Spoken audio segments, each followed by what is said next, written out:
Good morning. My name is Caitlin, and I'm going to be doing today's children's sermon. And today we're going to be talking about prayer. So I'm sure most of you guys have a general idea of what prayer is. In your family, it might look like praying before dinner or as you get tucked in for bed, or it might be praying for a loved one when they get sick or need help. But James in the Bible goes on to tell us a little bit more detail about what prayer is. So first, James tells us when and how we should pray. He explains that it's important for us to pray when we're going through difficult times, when we're sick, and even when we're joyful. When we pray, we open up a personal conversation with God. This lets us be completely vulnerable in bringing our problems to God so we can ask Him for help. But prayer isn't just for when things go bad. Prayer is equally important when we're joyful and things are going great in life. So in the good times, it's great to open up prayer with God and to give thanks to Him for the many blessings that He has given us.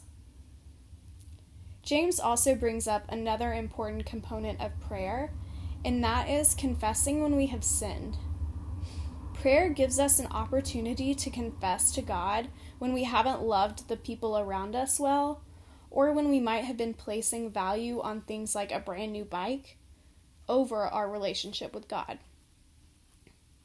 And confessing is not something that we have to do alone. James teaches us that as Christians, we can confess these things with anyone around us.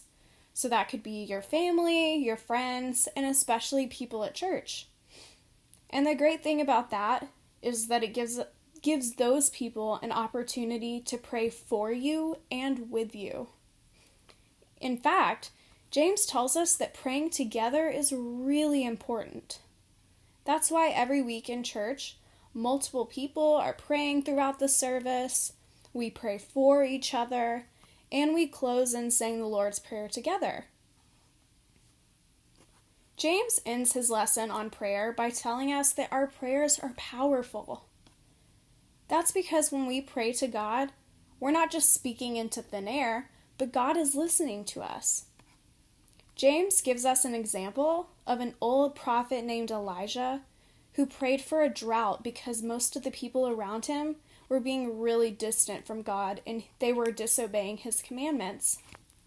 And guess what? God heard Elijah's prayers and it didn't rain for over 3 whole years.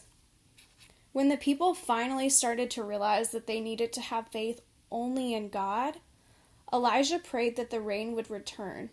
And once again, God listened and He brought back the rain.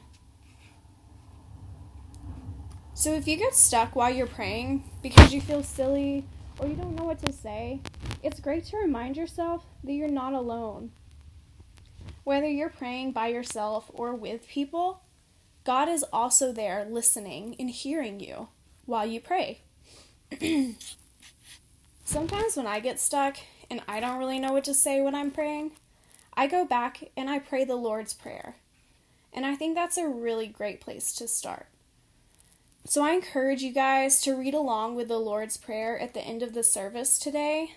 And if you don't know it already, I encourage you all to try to memorize the Lord's Prayer this week.